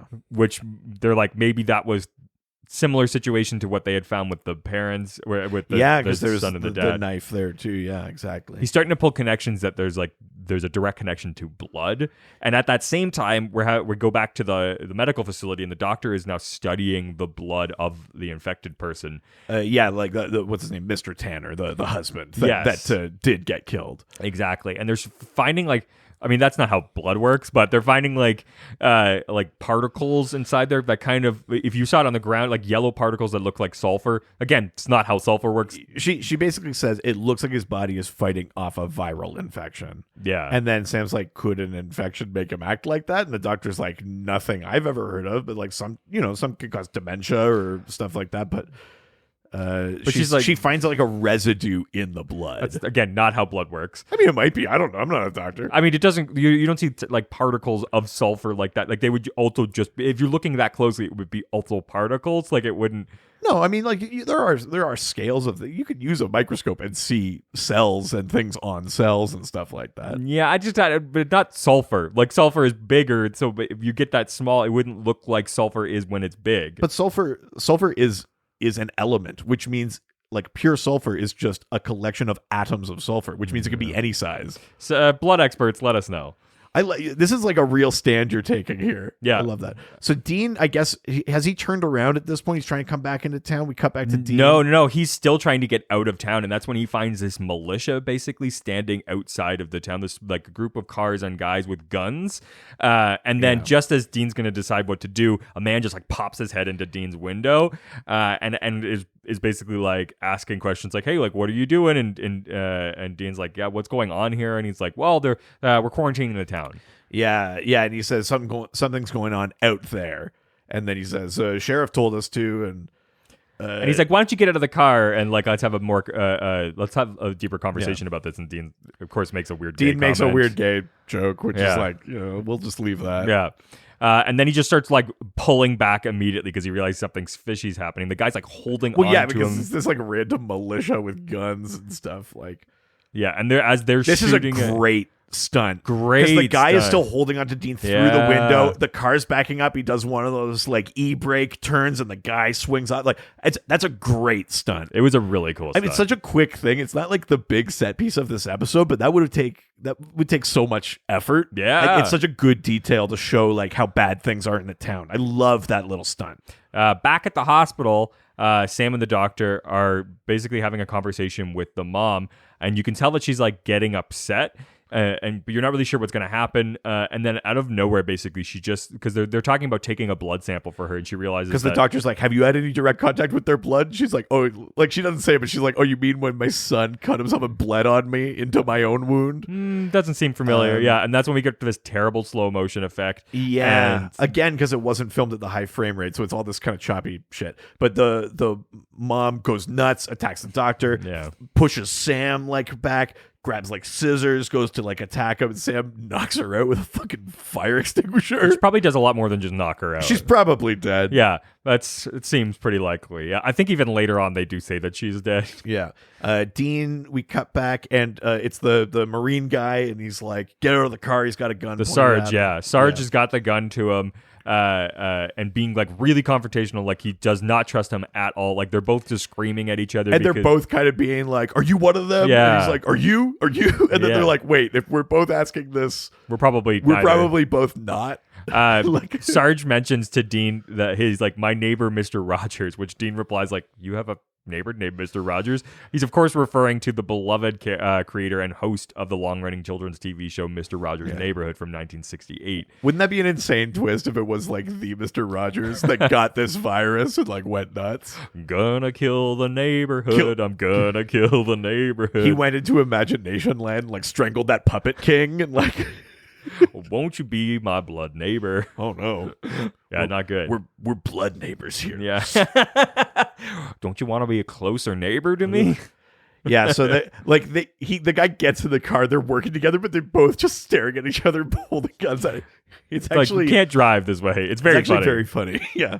Dean's like, this will be yeah, this is how we're going to move forward. A relaxing drive. Yeah, exactly. Very funny. So we go back to the medical facility, and now the nurse is sort of freaking out because she doesn't want to be there anymore. She's like, she wants to get out of there. She wants to see her family, wants to see her boyfriend. Yeah. Like, she's freaking out. And at this point, like, you don't know if like maybe she's infected, like what's going on. So Sam goes after her to try to stop her. And it's I gotta say, I'm not sure who is playing the doc in this ep, but she's awesome. Really good. Really, really good actor to come in here to be like one of those people that's kind of like going to be straddling the line between I don't know about monsters and then like is in the middle of whatever is happening here. Like so she takes a scientific approach to it. So she's like, whatever is happening is happening. So let's just deal with it. And I kind of love that thing where it's like they're not totally separate worlds, like science and magic. Yeah. Like you could still take a scientific approach to it. It's kind of like what the guys are doing by jimmying like their salt weapons and stuff like that. Like, you can be scientific in a way about these supernatural things. I do like that. I do like it too. So as Sam is in the sort of he follows the nurse into the different part of the medical facility, and at that point, as he's sort of convincing her that everything is going to be fine, Dean then arrives with Sarge, telling Sam that it feels like Omega Man out there, which if you don't know, he's like Chuck Heston from Omega Man, which is a 1971 sci-fi thriller featuring Charlton Heston as the last non-mutant man on Earth after a biological warfare devastates the world's population. Yeah, so it's Sam's explaining now that the demon virus is transmitted via exchange of blood, but the sulfur doesn't manifest in the blood until like 4 hours after the injection. So now we've got a timeline, right? So it means that they can't just test everyone's blood and figure it out. They got to like wait 4 hours. So that now there's this like, we could be in the room with someone, which is a great. We gotta just wait. It's a really like good way to build tension and shit like that. Sam speculates that it could be related to the theory that in their dad's journal. Yeah, that Croatoan's the name of a demon associated with plague, pestilence, and calls what's going on a demonic germ warfare. Yeah. Exactly. So that was apparently John's theory about Croatoan and about the Roanoke colony, that it was a reference to a demon. They then hear Sarge shout about the mother. They find her in the utility closet and basically has locked herself in there. She locked herself in, or the Sarge, I think, locked her in there, and so they're all like preparing to go in there because they're like, well, she's already attacked once, so she's probably gonna like come out. Well, because Dean comes in and says, "Can you cure it?" The doc's like, "I don't even know what it is." So the nurse is like, "You can't just kill her like an animal," but they're like, "What are we gonna do?" So they open the door, and she's like curled up in like a corner, sort of like being really, really upset, acting as sort of like, they locked me in here, they tried to kill me. Yeah. This is she says they're infected, scene. Not me. It's all of those things that you would see in like a well done sort of zombie thing or whatever, but it's this is a really fucked up scene. It is. It's good that this episode doesn't really have like a sound. Like it would be weird if like in the middle of the scene it's like Dean just steps forward and just fucking because blows the her Marine out is like not. He's hesitating. He's crying. It's this is a small town. They all know each other. They're all friends. And Dean just steps forward and just kills her. Like one way or another. Like whether that person, obviously the person is infected, but Dean has kind of crossed a line. Well, like he she does not seem infected. Like he's able to just. They could just leave her locked up in there and see if they could maybe cure it, and he just puts her down. Just like, and somebody who's like begging for their life. Which is terrifying. So we go to later that evening, and they're all sort of preparing for a fight. They're like cleaning and loading their guns. They're like, you can they're getting ready for a fight, was what they're assuming. Yeah, it's like the like before battle kind of thing. They're all doing that. The nurse is now getting upset. Is basically like, we just can't stay here. And at that point, like, they're ready to sort of argue with her, and Sam's like, she's right. Like, we can't just stay here. Like, we can't just lock ourselves in here and hope everything goes away, right? Like, they need to develop a plan of what they're going to have to do. Like, whether it's like they need to get out of there, because also help. they like, they're not going to kill everyone in town. No. This could spread. Like, this could be the start of something very bad, very big. They need support. They can't just do this, right? So that's when Sam notices some chemicals, and he's like, okay, like, I have a solution of what. Because the Marine is like, do you have explosives or anything? And Sam's like, we can make some. Yeah, which of course now he's like, I'm pre-law. I know how to make because before, when you're pre-law, you're doing all of the illegal stuff. Then that's how you know what is legal. Yeah, you learn how to make all the bad stuff. They make you do everything, and then they tell you which things you can keep doing and which things you have to stop. Yeah, remember when you killed those innocent people? That's bad. Now you're in law. Can't do that. Yeah. Yeah, now you know what it's like to feel a man's life leave. Yeah. You know, so now you could be empathetic with your defendants. Yeah, exactly. That's how you do it. That makes a lot of sense. Jesus Christ. So now Dwayne Tanner, the man saw that Sam saw in his vision, and whose family Sam and Dean first encountered, exhibiting signs of infection suddenly, turns up at the medical facility. And now we're like setting up the scene we saw in the vision. Yeah. Dwayne's sitting there. We got the Marine guy here. We're like, everyone's kind of in place. Yeah, Dwayne's claiming that he had been out of town fishing and just returned. And Sergeant's like, I was going to go fishing. What are you talking about? Okay, this thing that just happened here, Dwayne is like, has anyone seen my mom and dad?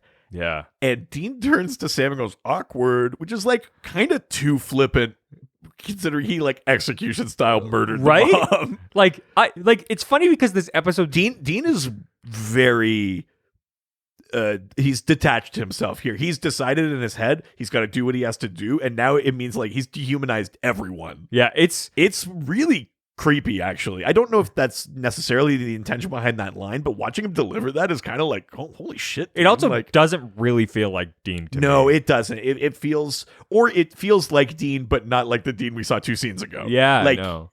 It's like in any other episode, that would be Dean going like awkward. Yeah, but not in this situation. Like, this is too high stakes and too like personally upsetting. It's interesting too because they set up this episode to be concerned about Sam, and it's clearly Dean we should be worried about. Well, yeah, because Sam's vision is about Dean just popping this kid. Yeah. We've already watched Dean just kill someone. Yeah, like he's not doing the thing, which is like we gotta like let's just like lock them up. We'll see if we can cure it later. Like we got time. We're not taking any chances here for Dean. For sure. So the medical center Dean is saying like, I'm not happy about this. It's supposed like, well, they I got to do it. They think that the kid is infected, so because he's got like a cut on his leg. Yeah, so they restrain him by tying him to a chair, which is also recognizing the scene from his vision. Sam tries to now convince Dean not to kill Dwayne because he's like, okay, I'm seeing all the pieces coming together. Like, you shouldn't do this. They don't know if he's infected with the demon virus or not yet, but Dean then just locks Sam in a room to stop him from preventing it. Yeah, he like pushes Sam out of the way of that. And Sam is like, Dean, we got to wait. We have to wait like that 4-hour window. Yeah. We got to like, we don't know if he's infected or not. You can't just kill someone. And now we're in the scene, the vision. Literally, the vision is now playing it forward. Like, all of the lines are coming. He's yelling like, "It's not me!" Like, I swear it's not me. The nurse is like, "We're all gonna die." Everyone's freaking out, and Dean's just like, "I'm gonna stop it." Yeah. It's God, that doctor is really good. Dean looks to the guy's like, ask the doctor, it's not in me, and she's like, I can't tell because like again, we got to wait that window, which is such a good device. Love that. It's really good. I mean, there's such high tension this episode. Because also, it's easy for us on the outside to be, if you were in this situation and you're like, am I going to survive? Or like, you could see like many people are not morally pure or good enough to be like, we got to just let everyone do it. Like, there are panicking, right? People that would just pull the trigger in that. Yeah. The fact that Dean hasn't yet is still like, Because I think he's now realizing that he's literally living a vision that he has, and he is the person that's willing to just make this kind of call. Because Sam, before he locked Sam in that room, Sam is like, "This is not who you are. Like, you gotta." At least with the mother, she attacked people, so you know that there was something going on. They knew definitively. Yeah. She was infected. Yes, but still fucked up. Yeah, still fucked up because she was acting like an innocent. But Dean clearly is unable to do it. He stops himself. But now there's this question of just like, now we have to worry about everybody. We have to wait. Now, so Sam and Dean start using medical in Dean's support. head now, it's like, should I have? Yeah, right. Potentially, everyone is in more danger now because he didn't. I mean, he doesn't know. Yeah, no one knows. Well, it's funny. So they're making they're using the medical supplies to build explosive, and the doctor walks in and goes, "It's been 4 hours. Like, Dwayne's uninfected." Yeah. So they did make the right call. You could just see it just like pass by Dean, and he's just like, "Oh, I mean, okay." but I mean, it's tough for Dean to admit that he might have been wrong, but also something that high stakes is like, he has to admit like something has overcome him, that he's just like he was willing to throw away innocent lives kind of recklessly. And Sam tries to discuss with Dean like, why didn't you actually do it? Because like everything was setting up for you to do it. And he sort of doesn't really have an answer. And then Sam goes to talk with the nurse, who's still freaking out. Really cannot hold her shit together. Yeah, he says, "How are you doing?" She says, "It'll all be over soon." She locks the door in the dispensary that they're alone in. And you're like, oh my God, she's going to make a move on Sam. Yeah. Get it, girl. Take it. And you realize, she says, waiting for this the whole time, waiting to get you alone. And then attacks him. She attacks him. Deliberately then cutting her own hand and his chest. Yeah. And then pressing her hand to his chest. Like, it's really fucked up. Yeah. But Dean comes in and just blasts her like away. 4 or 5 shots. Again, at least they don't do like a headshot or something, but although I did see a thing or read a thing where it was like, it sounds silly, but like there's kind of a weird sexism in the fact that you don't see that. Oh, what do you mean? Like in movies, men get shot in the head all the time. Oh, that's interesting. But it's like the not that you want to see women get horrible shot in acts of violence against women, but there is almost like the opposite thing where it's like, we can't, they're too precious. Like, that's interesting. Yeah, I mean, I think it's like a sort of dicey area to get into, but I did think it was sort of interesting, just as like in the genre of horror and action and sort of stuff like that. Yeah, that's really weird. With the exception of something like Kill Bill, I actually can't think of an example. You know, they should only shoot women in the head and not. What was that? The wrong direction? So now we have this whole question of, is Sam infected? Because like they touched their blood together, like that's how everybody else got infected. Like, and everyone's starting to go like, we gotta kill Sam. We gotta kill Sam. And Dean's like, nobody shoots my brother. Dwayne's like, you almost shot me. And Dean says, you shut your pie hole or I will. Yeah, which is also like, again, it's like a that cutesy is line. Kind of like a Dean line, but it's like, line. Not now, buddy. Not in this context. Like, shut your pie hole is not the moment. There is like this kind of weird tension between how we're used to writing Dean and then how grave this episode is. Yeah, it's very weird. Now I'm gonna watch some busty Asians, and it's just like, it really like yeah. He's gonna shoot a guy in the head and jerk off. Yeah, he's eating a hamburger while he's killing innocents. Homelander jerking off over the city kind of thing. Yeah, it takes a dark. Do whatever I want. I mean, it's also Eric Kripke, so there you go. But yeah, they basically Dean refuses to let this happen, and Sam even offers to kill himself. Like, or he's saying like, just leave. Like, go with them. I'll kill myself. Leave me. I'll do it. You don't have to do it. That's asking a lot. Yeah. Sarge even pulls his gun, and Dean basically goes like, you make a move on him, you'll be dead before you hit the ground. Which, like, to have a guy who was in the military hear that line and be like, no, yeah, he's gonna win this situation. It shows how sort of scary Dean is here. The doctor is leaving and says, I'm sorry, thanks for everything, Marshals. And then Dean's like, oh, we're not Marshals. It's like, did not need to give that information. And the doctor's just like, okay. Like, such the wrong time to give that information, because it's just like, it's like, now I'm questioning everything that's just happened. Yeah, it's like, should we have just killed these guys? Yeah, like, is it just murders? Yeah, like, What if we like? Was I just convinced of all of this It stuff? is a weird thing for Dean to just drop it there. So Dean locks himself and Sam in the room together. And he gives the. I mean, you realize that Dean's ready to die because he gives his keys to the Impala to those people. Yeah. He's like, get out of here. Yeah, which is crazy because he's just like, all right, I'm gonna die, and that's really the conversation that he starts having with Sam. Is he's just like, hey, like, Yeah. like I it's you and me together. Like, I'll be with you the whole time. Jared Padalecki has said many times in interviews and at conventions that filming this specific scene where Sam tells Dean to leave him was especially hard for him. For some reason, Padalecki got very emotional and had to make the effort to dial it back. He's good in this. Because this is a good sad Sam, like. But I mean, like he for some reason was like crazy emotional in this episode, in this specific scene, and he was like, he's like, it's not serving how upset he got. Yeah. So he was trying to pull himself back. Right. Which is kind of crazy because it's a good scene to be emotional. So I'm like, how much was he feeling? Because right this now? is not a Dean Mantier scene. This is a Sam Mantier scene. Dean has like he has to disconnect himself from it. Yeah. And Dean's like, I'm tired, Sam. I'm tired of this job. And I'm not going to leave you. What do you think? I'm going to do this for another 14 years? Like, Uh-oh. Dean seems to be on the cusp of now like sharing some of his most inner thoughts with them. They're actually getting really sort of like they're having this discussion about their dad and Dean's. You mean we all know that Dean's got this information that his dad said to kill him, which and Sam Dean doesn't says know. it's not about dad. And just as he's about to sort of like really say that, I think what his dad said, the doctor then comes in, returns with the news that the rest of the town has completely disappeared, much like in Croatoan. oh no, the Roanoke colony. Yeah. Yeah, it's pretty crazy. Look at those tears. I know. I love this. The cinematography in the empty town with like at night with the lights. I love like the atmospheric fog. Yeah. And, It looked cool as hell. It's a really well shot scene. Yeah, it's very, very, very creepy. It's part of the thing that makes this. There's no one, not anywhere. They've all just vanished. Yeah, exactly. I do like that the episode is. Because really, other than Croatoan, we've sort of just abandoned that thing. So to come back here and say, now everyone's gone, now we're cycling back to, like, what is the origin of the creepy Croatoan thing? What's the real life thing?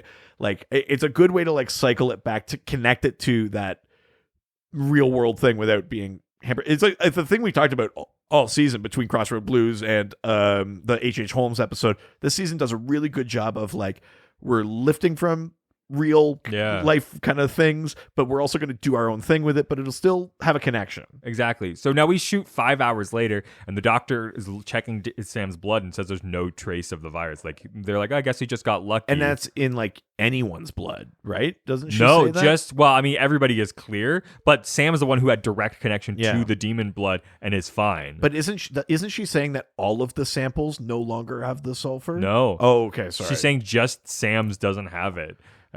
Which doesn't really make any sense. Like Sam is like immune. Yeah. But the town's disappeared. Everybody who potentially is infected is just gone. And this is a weird end to the episode because they basically have no resolution. There's no battle. They don't find the people. They don't kill any monsters. Like they just killed some people that hopefully had demon blood in them, and it leaves it really fucked up. The props department of the show often uses numbered plates of cars to add to the story. Just as like Dean's trying to leave the town, he comes across a car with a license plate that's starting with WTF.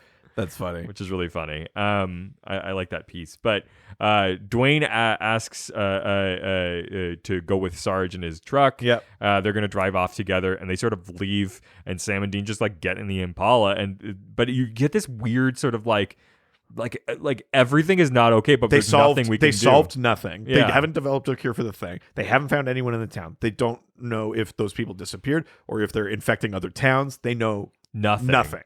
So now we now randomly shoot to the truck with Sergeant Dwayne, and you're like, well, the episode's over, so like what's gonna happen right now? And that's when we get a scene that's very reminiscent of season 1 of there's in a truck, and suddenly the passenger asks to pull the car over, and of course says, I gotta make a call. Yeah. Which we know what that means. And we're just like, well, Dwayne, wait, what? And he pulls out the same like knife. Yeah. Which and the chalice thing, and a thing that I didn't think about before is that Meg? I think so. Because I never really thought about it, but it's all of because the they exercised Meg Meg last season. I think it is. I think that's meant to be Meg. Which is crazy because I mean that's the first time that we've really seen like the gender swapping from a demon. Yeah. But the blood starts swirling. Yeah, goes into a whirlpool. I don't think any more tests are necessary. Yeah, the Winchester boy definitely immune as expected. Yeah, like the whole thing. It wasn't even like about the town. It was about Sam. Yeah. Ugh. So Dwayne cuts the throat of the Master Sergeant, yet even though the blood was gushing wildly, the cup, when he pulls it away to talk to the demon, is perfectly clean. And then the spatters on the side of the cup disappear according to the camera angle. So magic. Yeah. It's fine. It's magic blood. Yeah, very creepy. So again, this thing where it's like they even thought it was one thing, but it's still just about Sam. Yeah. Like it's this like chess game that they are like so many steps behind. Yeah. We go to cut to them drinking beers, leaning on a fence by a river. Yeah. Sam and Dean end up at the shore of this river drinking beer and talking. Sam is now questioning Dean how he was opening up at the medical facility. He's just like, yesterday, he's like, what was that about? Like, you were going to say something. Like, you said it wasn't about Dad. Yeah, you said you were tired of the job. And Dean just starts now talking about how he's just like, I just want to take a break. Like, I don't want to. Can't we just like go see the Grand Canyon? Yeah. And he's like, what? Like, you can clearly know that Dean's got all of this stuff on his shoulders, and he's like, if we just like didn't play the game, like, would this not be an issue anymore? Would it go away? Yeah, like is us pursuing this making it happen? Because at this point, they're like going, if we didn't enter that town, would that still be all happening? Like, is it? Because things are now happening without them even participating, right? Like that whole episode happened and they didn't do anything about it. Yeah, Dean says we could go to Hollywood. I could see if I could bang Lindsay Lohan. Oh yeah, like that's a real dirtbag Dean. Yeah, that's a super. We haven't seen a dirtbag Dean quite like that in a while. Yeah, but it's. I think he's having the question of just like, if we don't participate, does all of this not happen anyways, or does it matter if we participate at all? Because like this whole episode is basically just going like, look, this shit's happening and you can't do anything about it. So it's like, why even play the game, right? Like, I think he's having this thing where he's just like, we're heading down this path, just like I was heading down a path in the episode to kill innocent people. Well, and then Sam is like, dude, just like, let me help you. Like, you don't have to do this by yourself. And he's like, I can't. I promised I wouldn't say anything. But I mean, when you say I promised, you're like on the brink of breaking the promise because you're like now telling that you have a secret. Yeah, like that's the first step, which all he wants to do is tell him. And we basically get up right to the edge of him saying something. Yeah, Sam's like, Dean, what did he tell you? And that's it. Like, you little just get close up on Dean, little close up on Dean, and then black. Boom. Yeah, Sopranos ending. Not that bad. No. But yeah, like he's right on the cusp of revealing the big secret John told him in My Time of Dying when the episode ends. That's it. Yeah. That is the end of the episode. Like such a like you got to keep watching the show. Like I will say at the end of that episode, is it a little weird that they are just casually having these beers? Like they don't know what happened to the town. For all they know, everyone could be going out and like infecting people, infecting other towns. They seem like weirdly not panicked. Yeah, they're like, shouldn't they be gunning for Bobby's or the Roadhouse? Right? Be like, get everything, get all of that silver, get all like we're going to war, baby. Right? Like, and shouldn't they be like cutting off Oregon? Be like, don't we have a mole in the National Guard? Get the president. Yeah, like, isn't it weird that? Did we miss a detail where they like actually feel like it's over? No. So, see, then that's weird to me. This feels like even that whole conversation can still happen, but they should be like driving. Yeah. They're like, we got to drive all night. We need all hands on deck. Call every hunter you know. I mean, look, even if everything... Get them all to Oregon. We're ending this. I'm like... We have to cleanse Oregon. I'm 99% sure that they didn't make a comment about all the blood being clear, because the whole thing was that Sam specifically was clean. But, that being said, even if that was the case... They shouldn't feel this comfortable. But also, those people disappeared. Like, that in itself, it needs to be solved. Yeah, there's a little. Even if those people aren't infected, they still all disappeared. I think in general, this ties back to even the stuff we were saying about Dean. Yeah. Is that this episode is a real escalation. Yeah. More than anything in the first season. Yeah. And I think there's a weird struggle for the tone of the episode here. Yeah. Because this feels like a thing where it's like you would maybe normally do like 4 or 5 episodes before your finale where it's like, now we're ramping. Yeah. But because it's not, it's like mid-season. we have to go back to like just random episodes of things.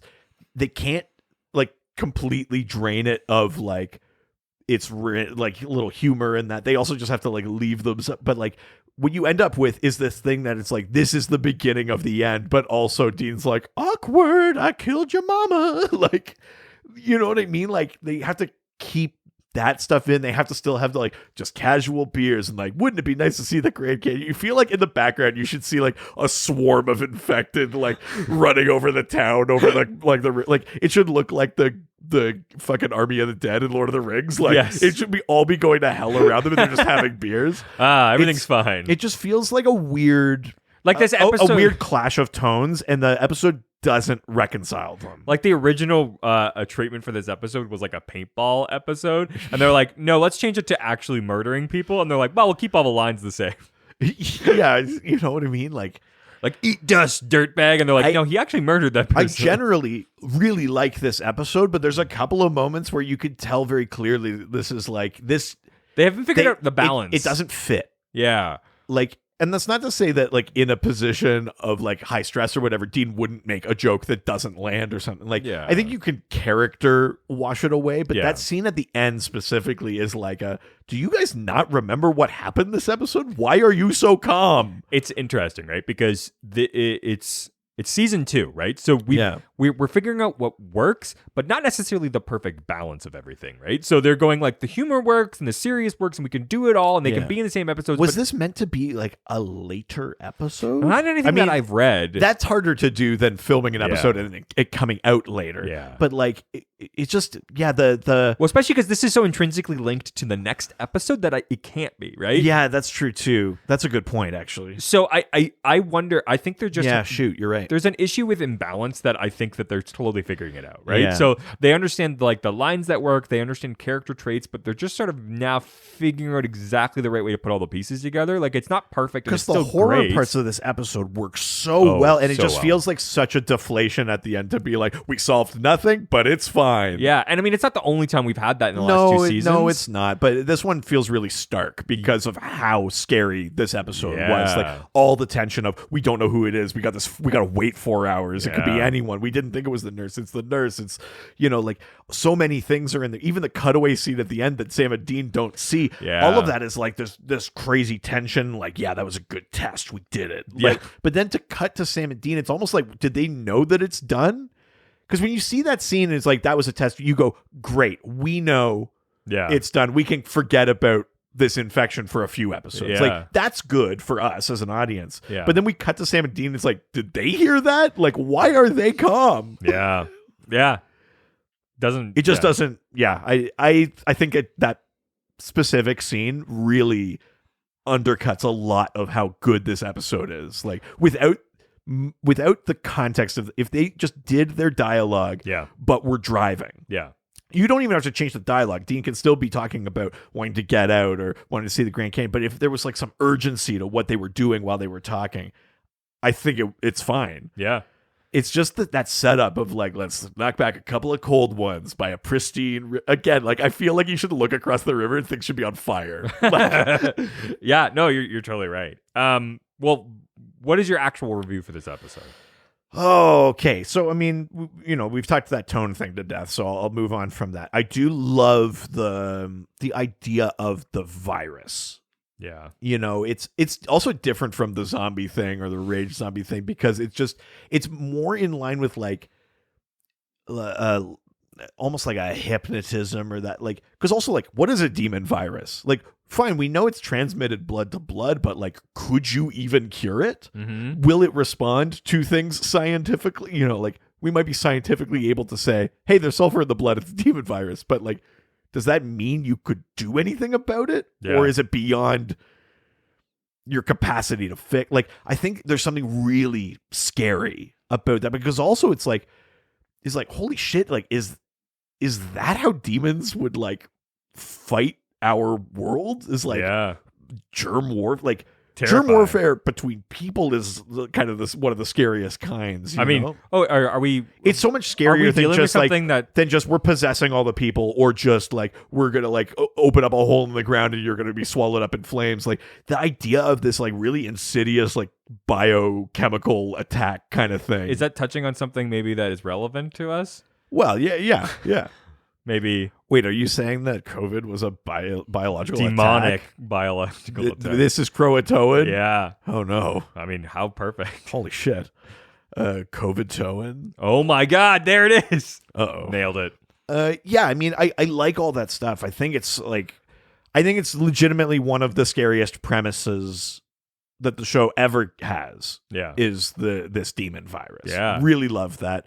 And it comes back. Yeah, it totally does. And it's, this thing with the tone kind of undercuts it for me. And there's some weird, like, I don't think they really figured out Dean in this episode. No. They're on the verge of some really interesting Dean stuff, and then they always veer away or undercut it, or it never quite lands. So I think for me, I'm going to give this episode, I'm going to give this like 4 fire extinguishers to the head. Oh, ouch. Yeah, that's killing somebody. It's a very good episode. It's missing a couple of pieces. Wow. Yeah. Maybe when he did that, he knocked the virus out of her when he just killed an innocent woman. Jesus. I mean, I'm just saying. You know what's Could you imagine how hard you'd have to be hit to physically knock stuff out of your blood? Holy shit. Sam's a big guy. Oh, is he ever? Climb that. Jungle Gym. Jungle Sam. That feels racist. Yeah, never mind. I don't like this. No. You know what's interesting is when I was a kid, or not even a kid, when I was like in my teens, I had an next door neighbor who was in a pop punk band called Virus. Okay. And every night they'd release Anthrax into the audience. It was a good band. But what's interesting is the drummer of that band is on Supernatural in season like 15 or 14. Really? Yeah. That's so funny. Weird connection. Very, just very like funny. I was like, Virus, that band Virus, that kid was in Supernatural. What? Like it was That's very hilarious. very weird thing. I'll have to get him on the show. Yeah, that'd be fun. Yeah. When we get to that episode in 7 years. Yeah. I'll remember this conversation. Yeah, when my daughter's going off to college and we're finishing this show. Wait. It just feels like it's that far away. No, she will be in double digits age-wise though. Jesus Christ.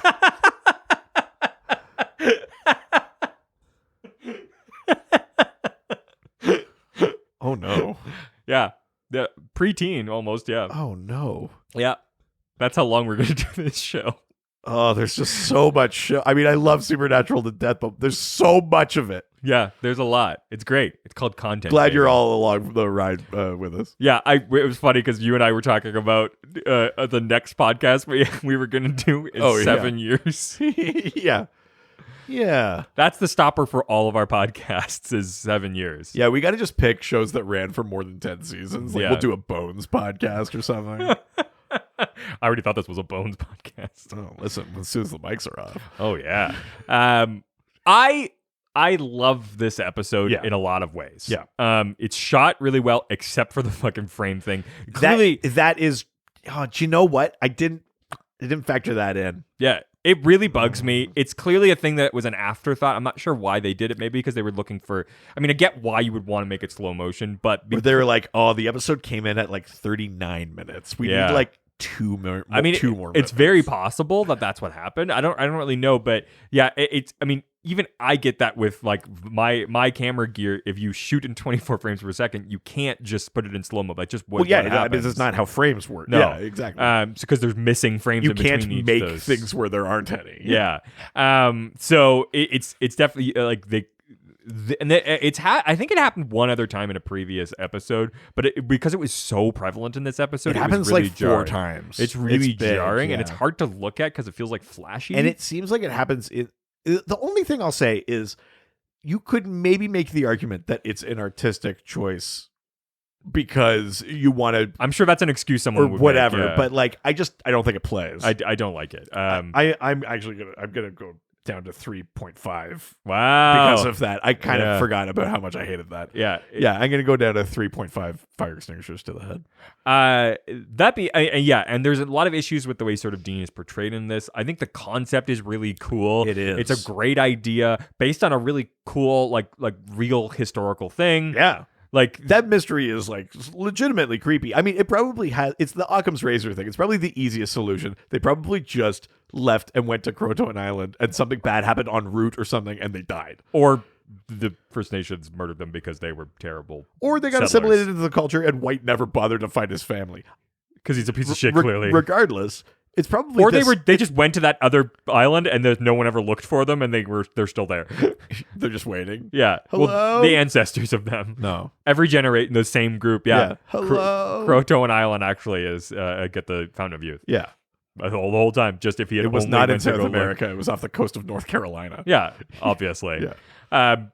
So I think all of that being said, there's a really big balance between this episode of a lot of really good stuff, a lot of really good day players. Yeah, great actors. Great actors in this. I love me like a bodily episode with one location. Definitely. They do a lot of that in this season for sure.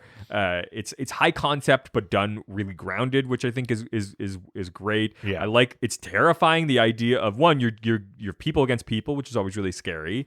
Yes, always. And now there's sort of element of like the question mark of like, are they infected? Are they not? You're pitting people against each other. There's a lot of tension. And they know so little about it, you know? Like, it's one thing to say, like, yeah, we found sulfur in there, but, like, they still don't even know that, like, that means you will go evil. They just know that there's something in there. They're just killing people, like. Yeah, so I think for me, I'm gonna go 3.75 vials of sulfur blood. Very nice. Of improbable sulfur blood. Yeah, okay. That's not how blood works. Yeah, that's right. You're going to take all of your years of experience. Yeah, I'm a scientist. Yeah. I work in marketing. I know about blood. Oh, no. Welcome. Uh-oh. I don't know if I want to work for you. Welcome. Jeez. Time to take the blood bath. So, have you ever worked in marketing? Come on. I thought you went to school for this. Yeah, that's how you get on the benefits package. Yeah. You got a side of blood. Yeah, then we know what's in you. I mean, you know. Yeah, I'll just write me on the file. Well, I was going to say, you commissioned that Dean artwork of me. You know what's in me, and it's Dean. Yeah, that's true. Yeah, full of it. Okay, well, that's it for this week. If you have a note about a future episode or something maybe we missed in this one or a past episode, or you just want to talk with us about Supernatural, maybe ask us a question that we can talk about on the show, whatever it is, you can send us an email. Yeah, ghostfacerspodcast@gmail.com.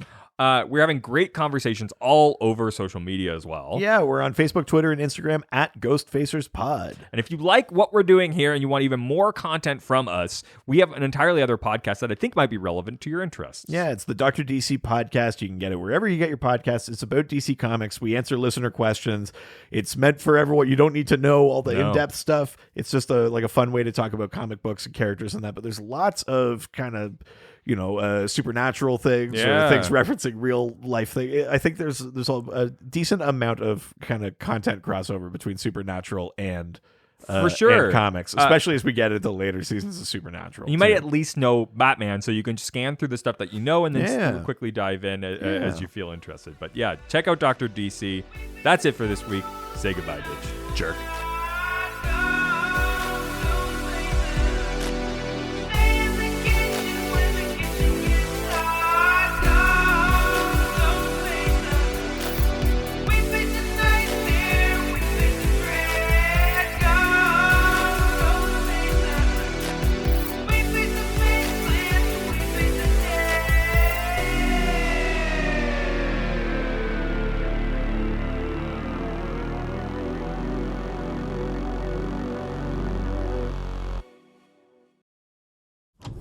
This was a Brain Freeze podcast.